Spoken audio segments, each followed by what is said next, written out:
नमस्कार, आप देख रहे हैं टीवी9 भारतवर्ष का डिजिटल प्लेटफॉर्म और मैं हूं आपके साथ Anoop Akash Verma. Joseph Robinette Biden junior यानी कि जो बाइडेन ने एक सपना देखा था साल 2007 में, जिसके पूरे होने की तारीख मुकर्रर की गई है 20 जनवरी 2021, यानी कि तब जब अमेरिका के 46वें राष्ट्रपति के तौर पर जो बाइडेन शपथ लेंगे। जो बाइडेन को दुनिया के उन चंद राजनेताओं में से एक माना जाता है जिन्हें राजनीति की सबसे ज्यादा समझ है, सबसे ज्यादा अनुभव रखते हैं। राष्ट्रपति बनने के बाद बाइडेन विल्मिंगटन के अपने घर से व्हाइट हाउस में शिफ्ट हो जाएंगे।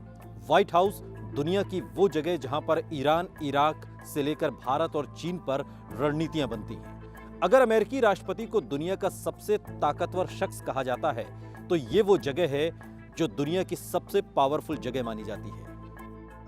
अब आपको इस जगह की उन बातों के बारे में बताते हैं जो आने वाले समय में जो बाइडेन की जिंदगी का आलीशान हिस्सा होने वाली है। व्हाइट हाउस किसी भी अमेरिकी राष्ट्रपति का आधिकारिक निवास होता है। व्हाइट हाउस में 132 कमरे हैं और हर कमरे में फूलों की सजावट होती है। 35 बाथरूम, एक पर्सनल मूवी स्क्रीनिंग थिएटर और एक बॉलिंग एली रूम होता है। इसके अलावा 18 एकड़ में फैला एक मैदान, एक swimming pool, tennis, basketball courts, jogging track भी होता है। व्हाइट हाउस के करीब में ही एक गेस्ट हाउस है जिसे ब्लेटर हाउस कहा जाता है और इस ब्लेटर हाउस में अमेरिकी राष्ट्रपति के वो आधिकारिक मेहमान आकर रुकते हैं जो व्हाइट हाउस आते हैं। व्हाइट हाउस से बड़ा है ये ब्लेटर हाउस। इसमें 119 कमरे हैं। जब कोई विदेशी मेहमान यहां पर ठहरता है तो यहां पर उस देश का झंडा लगा दिया जाता है।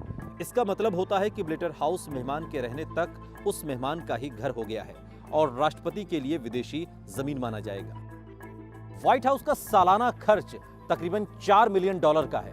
इसके अलावा मैदान के रखरखाव में तकरीबन 2.5 लाख से ज्यादा डॉलर खर्च होते हैं। व्हाइट हाउस में जो कर्मचारी हैं वो भी किसी को ललचाने पर मजबूर कर देते हैं। ग्राउंड कीपर्स, माली, वैले पार्किंग के लिए लोग, बटलर्स, एक पेस्ट्री शेफ और 24 घंटे तक मौजूद रहने वाला कुकिंग स्टाफ भी रहता है। इसके अलावा एक शख्स बतौर चीफ अशर तैनात रहता है। एक एग्जीक्यूटिव शेफ होता है जो व्हाइट हाउस के 3 किचन का मुखिया होता है। इसके अलावा एक चीफ कैलीग्राफर होता है जो ऑफिशियल डॉक्यूमेंट्स को तैयार करता है। क्या आप जानते हैं अमेरिका के राष्ट्रपति के पास अपना खुद का एक देश होता है जिसे कैंप डेविड के नाम से जानते हैं। कैंप डेविड का निर्माण 1935 में शुरू हुआ और साल 1938 में खत्म हुआ। साल 1942 में एफ.डी. रूजवेल्ट ने इसे आधिकारिक तौर पर राष्ट्रपति का दूसरा घर करार दिया। इसके निर्माण में करीब $25,000 खर्च हुए थे। इसका शुरुआती नाम शांग्री-ला था। ये वॉशिंगटन डीसी से करीब 100 किलोमीटर दूर है। सुरक्षा कारणों की वजह से ये कभी मैप पर आपको नजर नहीं आएगा। कैडिलैक की द बीस्ट अमेरिका के राष्ट्रपति की आधिकारिक कार होती है जिसकी कीमत तकरीबन $3 लाख है। 12.7 सेंटीमीटर की मोटी प्लेटिंग इस कार के कवच के तौर पर होती है।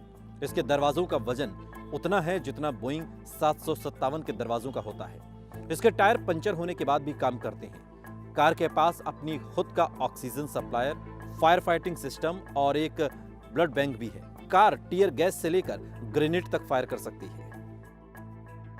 एयरफोर्स 1 अमेरिका के राष्ट्रपति का आधिकारिक एयरक्राफ्ट होता है, लेकिन अमेरिका के राष्ट्रपति के पास एक नहीं बल्कि 2 बोइंग 747 और 200B एयरक्राफ्ट होते हैं। और साथ ही आपको बता दें कि इस एयरक्राफ्ट में तकरीबन 70 लोगों के चलने की क्षमता होती है और इसके अंदर 26 लोगों का क्रू होता है। इसके अलावा कॉकपिट से लगा इसमें एक प्रेसिडेंशियल स्वीट होता है। राष्ट्रपति का ऑफिस, बाथरूम, बेडरूम और यहां तक कि वर्कआउट रूम भी होता है।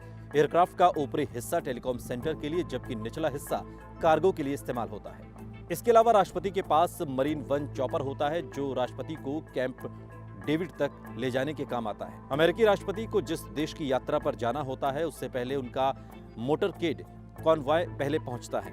इस कॉन्वॉय में बीस्टा जैसी कारें होती हैं जो इन कारों को ले जाने के लिए C-141 कार्गो प्लेन का इस्तेमाल किया जाता है। अमेरिका के राष्ट्रपति को $4 लाख सैलरी मिलती है। इसके अलावा $1 लाख यात्रा भत्ते के तौर पर दिया जाता है। साथ ही एंटरटेनमेंट के लिए $19,000 दिए जाते हैं। अमेरिका के राष्ट्रपति की सैलरी पर तो टैक्स लगता है, लेकिन जो भत्ते उन्हें दिए जाते हैं और या कहिए कि जो सुविधाएं दी जाती हैं वो पूरी तरीके से टैक्स फ्री होती हैं। अमेरिकी राष्ट्रपति की जिंदगी रिटायरमेंट के बाद भी कम आलीशान नहीं होती। राष्ट्रपति को बतौर पेंशन हर साल $2.5 लाख दिए जाते हैं। एक पेड स्टाफ और ऑफिस स्पेस मुहैया कराया जाता है। साथ ही उन्हें फोन सर्विस से लेकर ऑफिस सप्लाई तक दी जाती है। यात्रा के लिए भत्ते भी मिलते हैं और मिलिट्री हॉस्पिटल में उनका इलाज होता है। सुरक्षा के लिए राष्ट्रपति पद से हटने के 10 साल बाद तक सीक्रेट सर्विस एजेंट्स डिप्लॉयड रहते हैं। जो बाइडेन ने अमेरिका की राजनीति में जब कदम रखा तब वो अमेरिका के छठे सबसे कम उम्र के सीनेटर थे और अब सबसे उम्रदराज राष्ट्रपति। वीडियो आपको कैसा लगा कमेंट बॉक्स में हमें जरूर बताइएगा। साथ ही देश और दुनिया की तमाम बड़ी खबरों के लिए देखते रहिए TV9 भारतवर्ष। परवाह देश की, सोमवार से शुक्रवार रात 10 बजे TV9 भारतवर्ष पर।